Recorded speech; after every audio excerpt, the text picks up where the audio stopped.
ഒരു 2 ദിവസം മുമ്പ് മഹാരാഷ്ട്രയിൽ ഒരു വലിയൊരു ദുരന്തം നടന്നിരുന്നു. അതായത് 18 വയസ്സുകാരനായ കുനാല് എന്ന് പറയുന്ന ഒരു മിടുക്കനായ വിദ്യാർത്ഥി, 92% കൂടി പാസ്സായ മിടുക്കനായ വിദ്യാർത്ഥി മലമുകളിൽ കയറിയിട്ട് ഐഫോൺ വാങ്ങിച്ചതിൻ്റെ EMI അടക്കത്തില്ല, അല്ലെങ്കിൽ അച്ഛൻ അടക്കണം, എൻ്റെ കയ്യിൽ പൈസയില്ല എന്നൊക്കെ പറഞ്ഞ് ഐഫോണിൻ്റെ പേരിലാണ് ആ പയ്യൻ മലയിൽ കയറിയത്.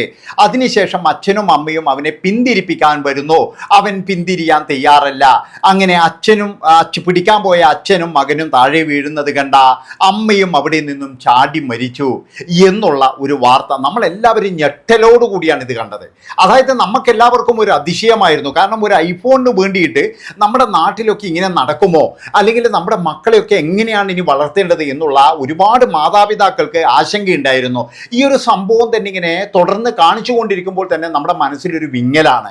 കാരണം എന്താണെന്ന് വെച്ച് കഴിഞ്ഞാൽ അത്രയും ഉയരത്തിൽ നിൽക്കുന്ന മകൻ, ആ മകൻ്റെ കാല് പിടിക്കുന്നു, അതുപോലെ തന്നെ മാല അഴിച്ചു കൊടുക്കുന്നു, ഇങ്ങനെയൊക്കെ ആയിട്ട് ഈ അമ്മ അവിടെ തന്നെ നിൽക്കുന്നു. അവസാനം അച്ഛൻ പിടിക്കാൻ പോയപ്പോഴും രണ്ടുപേരും താഴേക്ക് വീഴുന്നു. പിന്നീട് അമ്മയും ചാടുന്ന ഒരു ഭയങ്കര ദയനീയമായ രംഗം. പക്ഷേ ഇപ്പോൾ പുറത്തു വന്നിരിക്കുന്ന കാര്യങ്ങൾ എന്താണെന്ന് വെച്ചാൽ ഒരു ഐഫോണിന് വേണ്ടിയിട്ടൊന്നും അല്ല മക്കളെ ഈ ഒരു കടുങ്കൈ ചെയ്തത്. അതായത് ഈ കുനാൽ എന്ന് പറയുന്ന ആൾക്ക് ഒരു മൂത്ത സഹോദരനുണ്ട്. ആ സഹോദരൻ കുറേ കാലങ്ങൾക്ക് മുമ്പ് എന്തോ അസുഖം വന്ന് മരിക്കുന്നു. അങ്ങനെ മരിച്ചതിന് ശേഷം എന്ന് പറഞ്ഞാൽ ആ വീട്ടിൽ ഭയങ്കരമായിട്ടുള്ള ഡിപ്രഷനും കാര്യങ്ങളൊക്കെ ആയിരുന്നു. അതായത് ഈ കുനാലിൻ്റെ അച്ഛൻ അപ്പോഴേക്കെന്ന് പറഞ്ഞു കഴിഞ്ഞാൽ മറ്റൊരു സ്ഥലത്തേക്ക് പോയി. ആ സ്ഥലത്ത് നിന്ന് പിന്നെ ഇങ്ങോട്ട് വീട്ടിലേക്ക് വരാറില്ല. അതും കൂടി ആയപ്പോഴെന്ന് പറഞ്ഞു കഴിഞ്ഞാൽ ഭാര്യയ്ക്ക് ഭയങ്കര ദേഷ്യമായി. അങ്ങനെ പിന്നീടെന്ന് പറഞ്ഞു കഴിഞ്ഞാൽ ഭാര്യയും ഭർത്താവും തമ്മിൽ എന്നും അടിയാണ്. ഇതിൻ്റെ ഇടയിൽ ചില ആൾക്കാരൊക്കെ, അതായത് ചില കമൻറ്റുകളിലോ പിന്നെ ചില വീഡിയോകളിലൊക്കെ വന്നിരിക്കുന്നത് എന്താണെന്ന് വെച്ചാൽ അദ്ദേഹത്തിന് മറ്റൊരു സ്ത്രീയുമായിട്ട് ബന്ധമുണ്ട്, അല്ലെങ്കിൽ ഇവർക്ക് സംശയമുണ്ട്, ഈ സ്ത്രീക്ക് ഭർത്താവിന് സംശയമുണ്ട്, അതിൻ്റെ പേരിൽ ഇവരെന്നും അടിയാണ് എന്നുള്ള തരത്തിൽ. ഇനിയിപ്പോഴും മൂത്ത മകൻ മരിച്ചതും ആ ഒരു അടീൻ്റെ ഇതിലാണോ എന്ന് നമുക്കറിയില്ല. അതായത് മഹാരാഷ്ട്രയിൽ നടന്ന സംഭവമാണ് ഇപ്പോഴും നമ്മുടെ മുന്നിൽ വരുന്നത് വാർത്തകളിൽ. പിന്നീട് എന്ന് പറഞ്ഞാൽ അവരുടെ ബന്ധുക്കൾ പറയുന്ന കാര്യങ്ങൾ മാത്രമാണ്. ഏതായാലും അവർ പിന്നീട് എന്ന് പറഞ്ഞു കഴിഞ്ഞാൽ ഭയങ്കരമായി പ്രശ്നമുണ്ടാക്കുന്നത് അത് ഈ കുനാല് എന്ന് പറയുന്ന ആ പയ്യന് ഭയങ്കരമായിട്ടുള്ള വിഷമമുണ്ടാക്കുന്നത്. കാരണം 92% കൂടി പഠിച്ച് വിജയിച്ച കുനാല് എന്ന 19 വയസ്സുകാരൻ അതൊരു വലിയ ആഘാതം തന്നെയാണ്. നമ്മുടെ വീട്ടിൽ തന്നെ എന്ന് പറഞ്ഞാൽ പലപ്പോഴും മാതാപിതാക്കൾ തമ്മിൽ അടി കഴിയുമ്പോൾ പല കുട്ടികളെന്ന് പറഞ്ഞു കഴിഞ്ഞാൽ വീട് വിട്ടിറങ്ങി പോകാറുണ്ട്. ഇനി ഇവിടെ നിൽക്കുന്നില്ല, എങ്ങനെയെങ്കിലും മരിച്ചാൽ മതി എന്നൊക്കെ വിചാരിക്കുന്ന കുട്ടികളുണ്ട്. നമ്മളിവിടെ നിന്നെന്ന് പറഞ്ഞു കഴിഞ്ഞാൽ അമ്മയും അച്ഛനും ഈഗോൻ്റെ പുറത്തെന്ന് പറഞ്ഞു കഴിഞ്ഞാൽ ഭയങ്കര അടി കഴിയുമ്പോഴേ പല കുട്ടികളുടെയും മാനസികാവസ്ഥ എന്ന് പറഞ്ഞു കഴിഞ്ഞാൽ വളരെ മോശമായ തരത്തിലേക്കാണ് പോകുന്നത്. അതുകൊണ്ടാണ് പറയുന്നത്, നിങ്ങൾ പരമാവധി കുട്ടികളുടെ മുന്നിൽ വെച്ചിട്ട് ഈ ദാരിദ്ര്യം പറയലും അതുപോലെ തന്നെ എന്ന് പറഞ്ഞാൽ ഈ അടി കൂടലും, അതായത് വീട്ടിൽ ഇന്നെന്ന് പറഞ്ഞു കഴിഞ്ഞാൽ വെള്ളമടിച്ചു വന്ന് വഴക്ക്, അതുപോലെ തന്നെ എന്ന് പറഞ്ഞു കഴിഞ്ഞാൽ സ്കൂൾ വിട്ടു വന്ന് കയറുമ്പോൾ വഴക്ക്, അമ്മയാണെങ്കിൽ എന്ന് പറഞ്ഞു കഴിഞ്ഞാൽ ഭയങ്കരമായിട്ട് വഴക്കാളി, അങ്ങനെയൊക്കെ എന്ന് പറഞ്ഞാൽ നമ്മുടെ നാട്ടിലും ഒരുപാട് സംഭവങ്ങളുണ്ട്. അവിടെ ആ ഒരു വീട്ടിലും അത് തന്നെയാണ് നടന്നത്. അതായത് ഈ പയ്യൻ്റെ അച്ഛനും അമ്മയും ഭയങ്കര വഴക്ക് തന്നെയാണ്. ആ വഴക്കിനൊടുവിൽ ഇവരെ എങ്ങനെയെങ്കിലും ഒന്നിപ്പിക്കുക, ആ ലക്ഷ്യമായിരിക്കാം. അല്ലെങ്കിൽ ഇവരെന്നെ ഒന്നിക്കത്തില്ല, ഞാൻ പോവുകയാണ് എന്നുള്ള ലക്ഷ്യമായിരിക്കാം.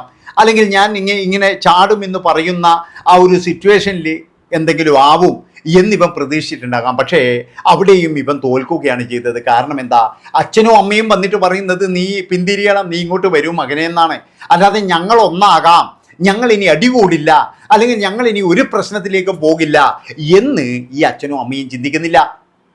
അച്ഛനും അമ്മയും ഇവനോട് പറഞ്ഞതെന്താ, ഞങ്ങൾ ഒന്നാകാന്ന് അവർ പറയുന്നേ ഇല്ല. അവർ പറയാ നീ ഇങ്ങോട്ട് വരൂ മകനെ, നീ ഇങ്ങോട്ട് വരൂ എന്ന് മാത്രമാണ് പറയുന്നത്. ആ മകൻ പൈസക്ക് വേണ്ടിയിട്ടാണ് ഇത് ചെയ്തത്, ആ അമ്മ തെറ്റിദ്ധരിച്ചിട്ടുണ്ടാകാം. ഏതായാലും നല്ല സാമ്പത്തികവും കാര്യങ്ങളൊക്കെയുള്ള കുടുംബത്തിൽ തന്നെയാണ് അവരൊക്കെ എന്ന് പറഞ്ഞാൽ, അല്ലാതെ നമ്മൾ വിചാരിക്കുന്നത് പോലെ ഒരു ഐഫോൺ വാങ്ങിക്കാൻ ഗതിയില്ലാത്ത കുടുംബമൊന്നുമല്ല. ഏതായാലും ഇദ്ദേഹത്തിൻ്റെ ആ ഒരു വീട്ടുകാരുള്ള പിണക്കവും, പിന്നെ ഇദ്ദേഹം ആണെങ്കിൽ വളരെ കാലത്തിന് ശേഷമാണ് വീട്ടിൽ വന്നതെന്ന് പറയുന്നത്. അതായത് 5-8 മാസം എന്ന് പറഞ്ഞു കഴിഞ്ഞാൽ വീട്ടിലേക്ക് വരാതെ ഇയാൾ എവിടെയോ ആണ്. അതൊക്കെ എന്ന് പറഞ്ഞു കഴിഞ്ഞാൽ ഈ ഒരു കൊച്ചിൻ്റെ ജീവിതത്തിൽ ഭയങ്കരമായിട്ടെന്ന് പറഞ്ഞു കഴിഞ്ഞാൽ പ്രശ്നം ഉണ്ടാക്കുന്നുണ്ട്. അങ്ങനെ ഉള്ള ഒരുപാട് ഫാമിലികൾ നമ്മുടെ നാട്ടിലുണ്ട്. നമ്മുടെ നാട്ടിലുള്ള ആൾക്കാരാണ് പ്രത്യേകിച്ച് നന്നാകേണ്ടതെന്ന് എനിക്ക് പറയാനുള്ളൂ. ഇവിടെ ഇപ്പോഴും എന്ന് പറഞ്ഞു കഴിഞ്ഞാൽ പല കുട്ടികളും ഇതുപോലെ വീട് വിട്ടു പോകുന്ന, നാട് വിട്ടു പോകുന്നതൊക്കെ നമ്മൾ കാണുന്നതാണ്. അതുകൊണ്ടാണ് ഞാൻ പറയുന്നത്, അതായത് നമ്മുടെ നാട്ടിൽ വൈകുന്നേരമായി കഴിഞ്ഞാൽ ഷെയറും അടിച്ച് വീട്ടിൽ വന്നിട്ട് സ്വൈര്യം കൊടുക്കാത്ത ഒരുപാട് ആൾക്കാരുണ്ട്. രാവിലെ മുതൽ ജോലി ചെയ്യും. ജോലി ചെയ്തതിന് ശേഷം എവിടെയെങ്കിലും വെച്ച് ഒരു ഷെയറും അടിച്ച് നേരെ എന്ന് പറഞ്ഞു കഴിഞ്ഞാൽ ഒരു 2 3 പരിപ്പ് കട. പരിപ്പ് കടയാണല്ലോ അന്നും ഇന്നും എന്ന് പറഞ്ഞു കഴിഞ്ഞാൽ കുടിയന്മാരുടെ പ്രധാനപ്പെട്ട കാര്യം പരിപ്പ് കടിയും അല്ലെങ്കിൽ പുഴുങ്ങിയ മുട്ടയും മാത്രമാണ്.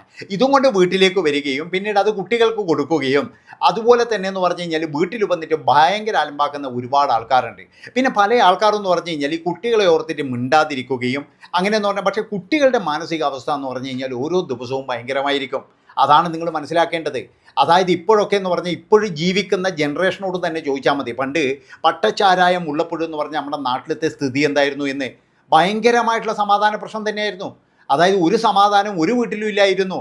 അത് ആൻ്റണി സർക്കാർ നിരോധിക്കുമ്പോൾ ഇവിടെ അയ്യോ കുറേ ആളുടെ തൊഴിൽ പോകും എന്ന് പറഞ്ഞിട്ട് എന്തൊരു സമരമായിരുന്നു. പക്ഷേ അത് നിരോധിച്ചത് കൊണ്ട് തന്നെ എന്ന് പറഞ്ഞാൽ ഒരുപാട് വീടുകളിൽ സമാധാനം കിട്ടിയിട്ടുണ്ട് എന്നാണ് എനിക്ക് മനസ്സിലാക്കാൻ കഴിഞ്ഞത്.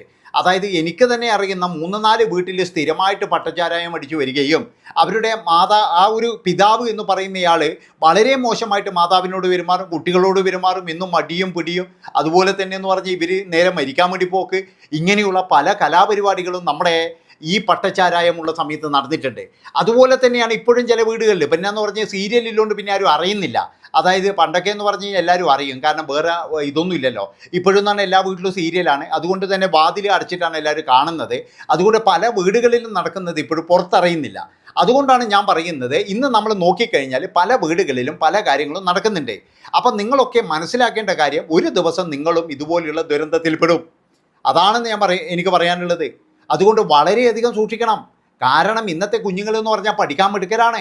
അവരെ നിങ്ങളങ്ങ് പഠിക്കാൻ വിടുക, മനസമാധാനം കൊടുത്ത് പഠിക്കാൻ വിടുക. അതിന് പ്രധാനപ്പെട്ട പങ്ക് വഹിക്കേണ്ടത് എന്ന് പറഞ്ഞു കഴിഞ്ഞാൽ തന്തമാർ തന്നെയാണ്. അതായത് എല്ലാവരും പറയൂ അമ്മമാർ ഭയങ്കരമായിട്ട് ഇതാണ്, അമ്മമാർ ഭയങ്കര ടോക്സിക്കാണ്, അമ്മമാർ അങ്ങനെയാണെന്നൊക്കെ പറയുമെങ്കിലും അതിന് കാരണക്കാരെന്ന് പറയുന്ന തന്തയാണ്. അതായത് അവർക്ക് ചില ഫ്രീഡങ്ങളും കാര്യങ്ങളൊക്കെ ഉണ്ട്, അത് കൊടുക്കൂല. അതുപോലെ തന്നെ മര്യാദയ്ക്കെന്ന് പറഞ്ഞു കഴിഞ്ഞാൽ പിന്നെ വീട്ടിൽ പൈസ കൊടുക്കത്തില്ല. പിന്നെന്ന് പറഞ്ഞാൽ ഇവരെ കൊണ്ടെന്ന് പറഞ്ഞാൽ പല സ്ഥലത്തുനിന്ന് പറഞ്ഞാൽ ഈ അണ്ണാച്ചിമാരുടെ പൈസ ഉണ്ടല്ലോ അതൊക്കെ വാങ്ങിപ്പിക്കും. അത് വാങ്ങിച്ച് കഴിഞ്ഞിട്ട് ഇവനങ്ങ് മുങ്ങിയടക്കും. ആ സ്ത്രീയാണ് എല്ലാം കേട്ടുകൊണ്ടിരിക്കുന്നത്. അവർക്കെന്ന് പറഞ്ഞാൽ പിന്നീട് ഭയങ്കരമായിട്ടുള്ള വിഷമായിരിക്കും. അതായത് വീട്ടിൽ വെറുതെ ഇരിക്കുമ്പോൾ തന്നെ എന്ന് പറഞ്ഞാൽ അവർക്ക് ഒരുപാട് ചിന്തകൾ വരും. എന്താണെന്ന് വെച്ച് കഴിഞ്ഞാൽ ഇയാൾ ഇങ്ങനെ ആയിപ്പോയല്ലോ, ഇയാൾ എന്തുകൊണ്ടാണ് ആ പൈസ കെട്ടാത്തത്, ഇയാളിങ്ങനെ വെള്ളടിച്ച് വരുന്നത് എന്നുള്ള ചിന്തകൾ വരും.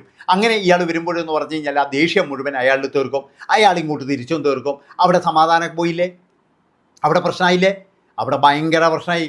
അപ്പോഴാ കുഞ്ഞുങ്ങൾ എന്താ ചെയ്യുക, ചിലപ്പോഴെന്ന് പറഞ്ഞാൽ അവർ മരിക്കണം എന്ന് വിചാരിക്കും, അല്ലെങ്കിൽ നാട് വിടണം എന്ന് വിചാരിക്കും. അങ്ങനെ പല തരത്തിലെന്ന് പറഞ്ഞു കഴിഞ്ഞാൽ നമ്മുടെ കുടുംബ കലഹങ്ങൾ ഇങ്ങനെ പോയിക്കൊണ്ടിരിക്കുകയാണ്. അതുകൊണ്ട് ഞാൻ പറയുകയാണ്, ആ ഒരു സമയത്ത് ആ ഒരു വീട്ടിൽ നടന്ന സംഭവം അതൊരു കേവലം ഐഫോൺ മാത്രമല്ല.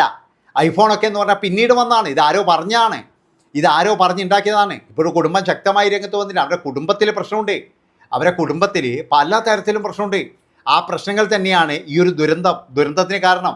അതുകൊണ്ടാണ് ഞാൻ പറയുന്നത്, നാളെ നിങ്ങളും അനുഭവിക്കേണ്ടി വരും. പല ആൾക്കാരും അനുഭവിക്കുന്നുണ്ട് ഇത്.